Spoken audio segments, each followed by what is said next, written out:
Le Seigneur soit avec vous. Évangile de Jésus-Christ selon saint Jean.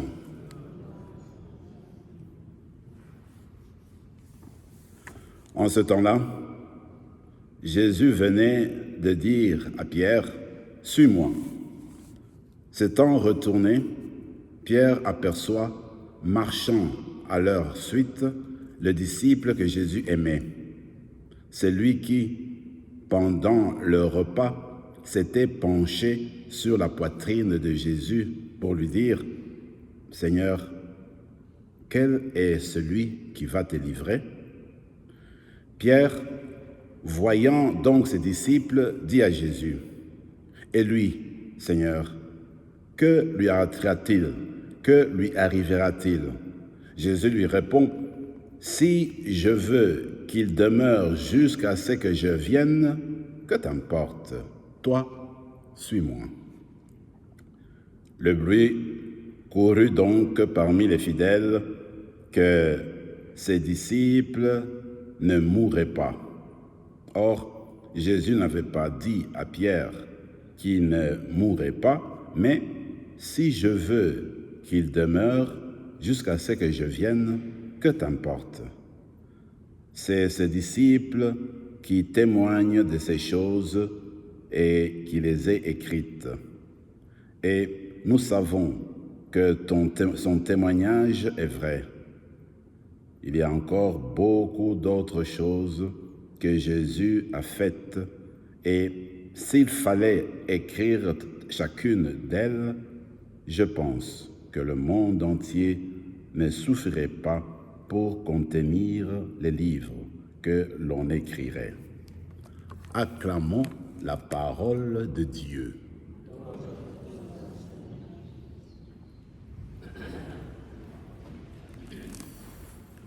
Alors, comme je disais, en fait, nous sommes en train de conclure le temps pascal. Ça prend 50 jours et demain, c'est vraiment le 50e jour avec la fête de la Pentecôte. Alors, ce texte-ci, comme livres proclamés, les lectures proclamées durant ce temps-ci, durant le temps de Pâques, mais durant la semaine, c'est le dernier jour. Alors moi, je trouve intéressant parce que, et le premier texte et le deuxième nous parlent des deux apôtres, de trois apôtres en fait. Regardez dans la première lecture qui parle du livre des Actes des Apôtres. Nous sommes arrivés à la fin, pratiquement, du livre des Actes des Apôtres. Regardez comment Paul s'est proclamé partout. Il s'est promené partout pour aller annoncer la bonne parole, la belle parole de l'Évangile. Voilà, dans ce texte d'aujourd'hui, on nous dit « Il est arrivé à Rome ». Parce qu'en fait, dans la conception à l'époque, quand Jésus vivait aussi, eh bien, Rome, c'était le centre du monde.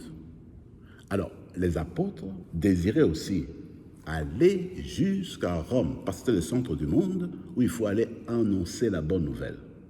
Alors, Paul a eu cette belle occasion-là d'aller à Rome. Comme on nous dit là, il va rester là 2 ans avant qu'il soit tué, crucifié. En fait, qu'est-ce qui va se passer? Parce qu'il était considéré comme prisonnier, on lui a donné quand même la permission de louer un appartement, imaginez-vous. Il reste dans un appartement, mais il a l'occasion, il a la permission d'accueillir des personnes chez lui. Mais lui, il ne devait pas sortir. Il y avait un soldat qui le gardait. Au jour le jour, il devait rester sur place. Alors, regardez comment il change de méthode. Le Paul qui allait partout, il prenait des voyages, il marchait, il allait de bateau pour aller annoncer la bonne parole. Là, ici, il ne sait rien faire. Il est sur place. Qu'est-ce qu'il fait? Il change de méthode. Il fait venir les gens chez lui. Pour faire quoi?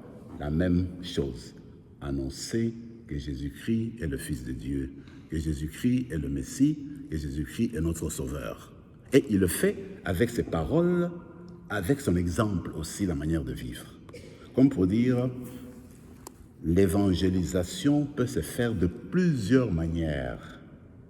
L'essentiel est que chaque personne, chaque baptisé annonce le même évangile, en le faisant, en rappelant que Jésus est au cœur de l'évangile, que Jésus c'est le Fils de Dieu, que c'est lui qui nous sauve, c'est lui qui nous donne la voie qui mène vers Dieu. Mais quand tu annonces Jésus-Christ, tu ne le fais pas seulement avec des paroles. Tu fais comme Paul, tu le fais exactement avec ton exemple, avec ta manière d'être. C'est ça qu'en fait, Paul insiste là-dessus. Et moi, je me dis, alors que nous sommes en train de conclure le temps pascal, c'est bien de nous rappeler cela, qui est vraiment très important. Regardez, la même chose dans l'évangile d'aujourd'hui. On nous parle de deux apôtres. On a fini Paul. Vous savez que Paul, comme je dis encore avant de finir, il est parmi les deux saints, n'est-ce pas, patrons de l'église de Rome. C'est Pierre et puis c'est Paul, comme vous le savez, parce que lui aussi est mort, n'est-ce pas, à Rome. Voilà. Dans l'évangile, il s'agit justement de Pierre et puis de Jean. Quand vous vous rappelez, dans le livre des Actes des Apôtres, au début, Jean et Pierre allaient souvent ensemble pour annoncer la bonne nouvelle. Ils étaient proches.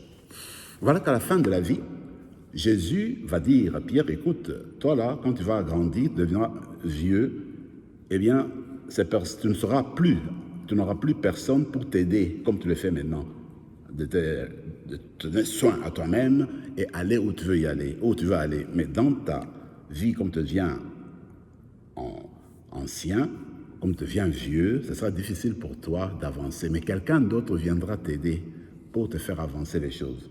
En fait, il révélait cela, la mort de Pierre, la crucifixion. C'était ça en fait. Ah oui, c'est pourquoi Jésus va dire, suis-moi.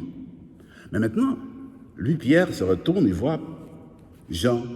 Alors, il pose la question à Jésus, mais toi, tu me dis que moi, je vais mourir. Et l'autre, là, qu'est-ce qui va se passer dans sa vie? Alors, il se dit, mais écoute, là, toi, va annoncer la bonne nouvelle. Ce qui va se passer à lui, pas de problème. Toi, va annoncer la parole de Dieu. Voyez-vous, dans notre vie chrétienne, parfois nous mettons l'accent sur des détails qu'on veut savoir coûte que coûte. Il faut aller à l'essentiel. Jésus dit à Pierre, ne regarde pas ces choses-là, moi je vais m'en occuper. Va annoncer la bonne nouvelle. Moi je dis, suis-moi, va parler de moi, va annoncer la bonne nouvelle, c'est ce que je voudrais savoir. Ne pas chercher à savoir ce qui va arriver demain ou après-demain. La même chose pour Jean et pour Pierre, nous sommes invités à annoncer la bonne nouvelle.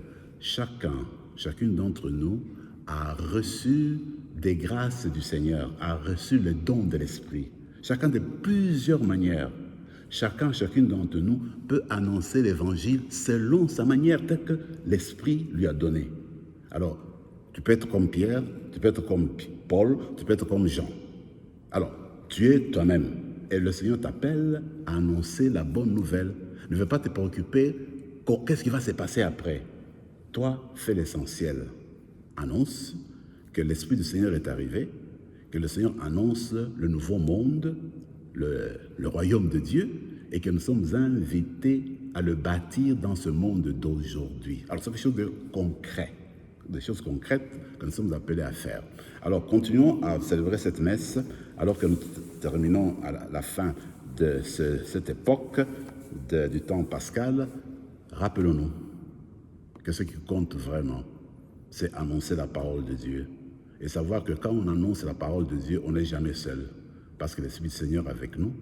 Le Seigneur nous précède toujours et il est toujours nous accompagner pour que le royaume puisse grandir partout où nous sommes, aujourd'hui et demain.